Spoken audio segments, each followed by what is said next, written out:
Let's dive into this, y'all. The Men Hate Epidemic. Video by 4D Shams. Men's mental health. I am tired of hearing all this men suffer in silence. No. Whoa. Women being twice as likely to develop depression, whilst men having the highest suicide rate, just lets me know that they're fucking bitches. I told people before, they're like, oh, you hate all men. I'm like, I've never said that, but if the shoe fits, wear it. I don't give a fuck. But also, like, yeah, don't you? Haven't you ever spent time with one? They're fucking awful. Like, I don't care. I don't care. Okay. I really don't give a fuck. No, can y'all Shaniqua's chill for a second, bro? I don't understand what y'all mean, bro. Like, y'all incite mental health awareness. Why can't men just express their emotion? Maybe I'm out here tripping, y'all. Let's get in, man. Genuinely keep that to yourself. Like, I don't want to see you crying. I don't want to see you sad. Like, okay, something upset you today. Don't tell me. Don't look at me for like a hug, a shoulder to cry on, because I ain't gonna be there. I cannot stand when a guy. I mean, going to a lady for a shoulder to cry on, that's crazy work, buddy. But I can say this, man. I feel like as a man, you shouldn't be out there like crying and just telling your women your problems and stuff. Cause y'all gotta understand this. They're gonna use that against you. I mean, they can tell you, oh, it's okay. You can tell me your problems. I'm upset. She gonna be dry as fuck. Tell her your problems. She gonna be up out of there. Guy comes up to me and tries to tell me his feelings and open up to me. And I already know y'all gonna be like, this is why a man don't. I don't care. I don't care. I put this shoulder up and I put this shoulder up and I drop him. Because I never cared about a man crying. Guys will literally open up to me and be like, so this is what happened in my past. Baby, I actually don't care. Whenever a guy tells me about his past, I genuinely associate that with him wanting to be done dirty. Like, you're willingly telling me everything that, all your trauma, like, like, I am shiesty. I'm going to use that against you. You're never going to go a day, Yes, that's what I say. an hour, a second without hearing your worst memory.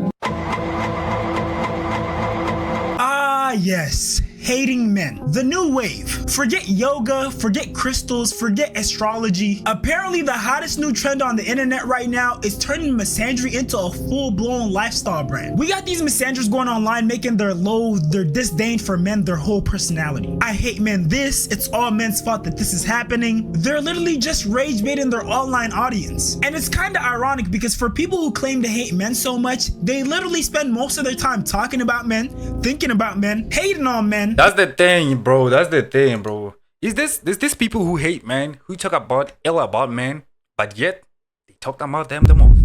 I mean, from my own understanding, if you don't like something, you just don't talk about it. But if you talk about it a lot, they kind of remind me of those quote-unquote red pill guys. They be talking about this, oh, women this, women that, women this, and women that. And the whole time, all they talk about is women. The content that they make is of women. They profit off them. Like, just make it make sense. Maybe I'm wrong, but just type in the comments what y'all think about this, man. And sub would be appreciated. And subsequently having their whole being hyper-focused on men, the thing they claim to hate the most. Now, before we proceed with the video, I don't want you guys to come on this channel thinking it's some sort of red pill, black pill, purple pill channel where, you know, we talk down on women or whatever. That's not my intention at all. It's just that I want to address these women who have these insufferable personalities and have this one-dimensional thinking. Would you rather be stuck in a forest with a man or a bear? With a bear. Well, I've heard about bears. They don't always attack you, right? Unless you like fuck with them. So maybe a bear. Wait, so why can't you apply the same logic to men as well? I would argue that you're more likely to run into a bear that would attack you. That's the thing, yo. Now, she would like to stay with her babe. Just let her do what she wants. Maybe the bear is kind. Who knows? Maybe the bear won't be dangerous. But one thing I know, when that bear is hungry, it's gonna make sure it eats. Than a man that would attack you. You know, seeing as how it's a carnivorous animal and all, and it weighs several hundreds of pounds. Depends what man, but probably a bear. 100% a bear, which is like terrifying to say, but Definitely a bear. Some men are very scary out there. Bear. I would say a man. Look, I mean, to say that some men are really scary out there, but I want you, for the ladies who watch me, men are more likely to protect you in any situation that could happen, but not every man. Some are pussies. But most likely, if you're to be in a dangerous position, maybe in a mall, someone was to snatch a bag from you, who is more likely to come help you? Who is more likely to come and assist you? It's men. I mean, if you hate men, I don't know what's wrong with you, man. This has to be some mental illness or something, man.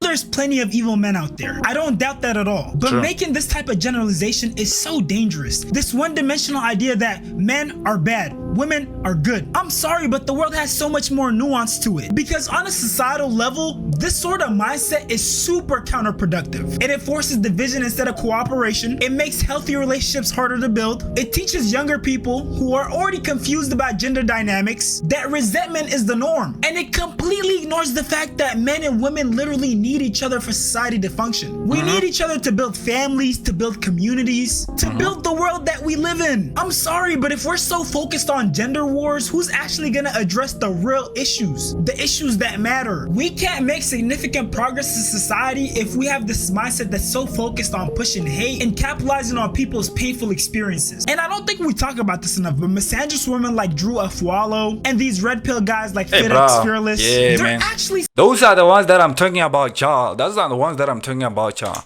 some of the worst people. Because when you really think about it, they're taking advantage of damaged people. These misandrous take women who might have just gotten cheated on, have had traumatic experiences with men, and have this deep hurt, and they just add fuel to the flame. And on the other hand, with these red pill guys, they take dudes who might not have the best luck with women, or even young men who are just looking for role models. When's the last time you talked to a girl that you just found attractive in the streets? In the grocery store, at the mall? When's the last time you did that?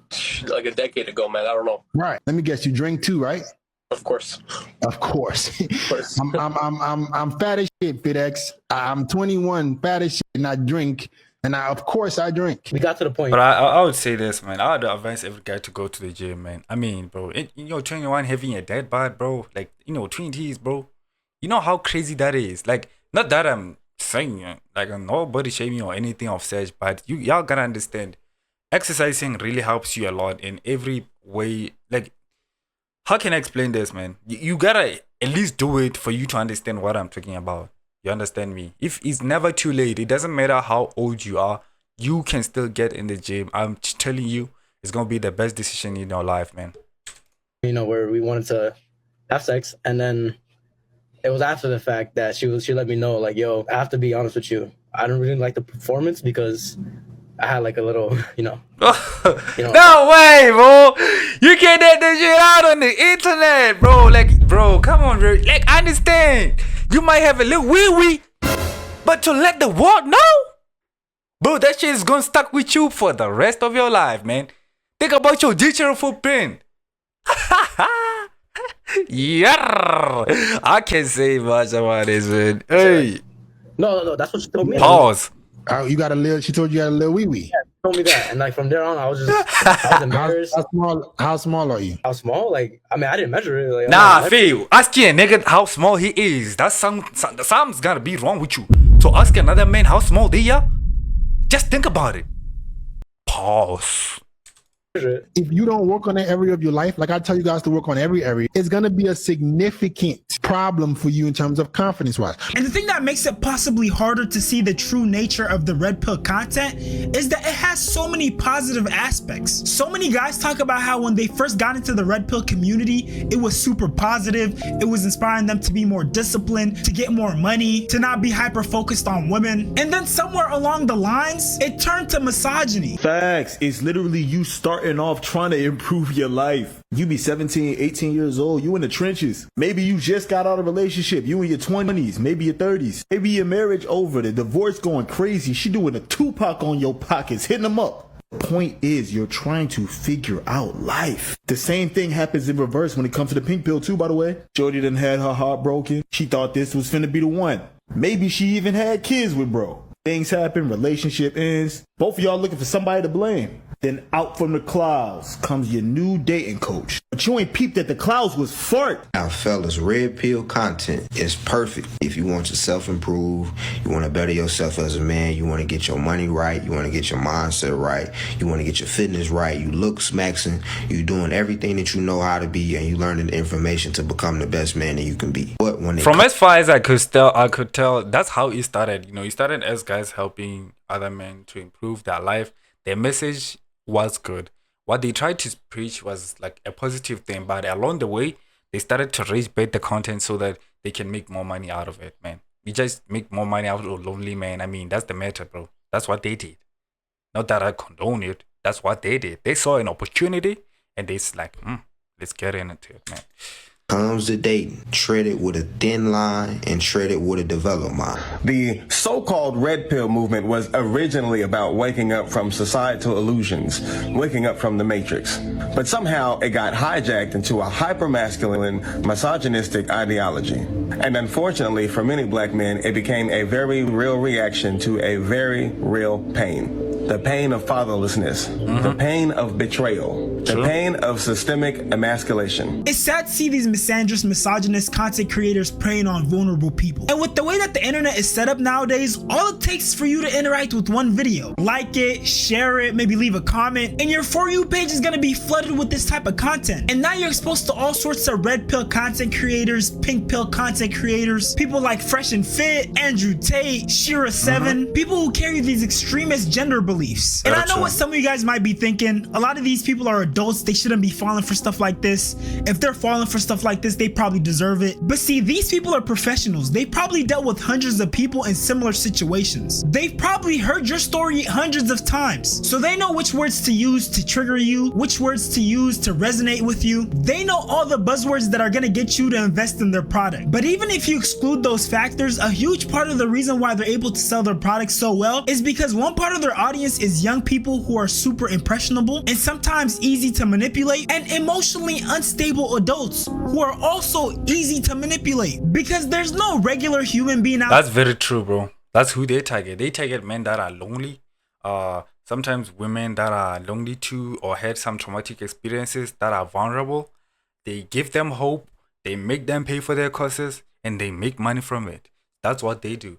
Anyways, I hope y'all enjoy the content, man. It's your boy Exceptional G, man. Signing out. Hope y'all subscribe and peace out.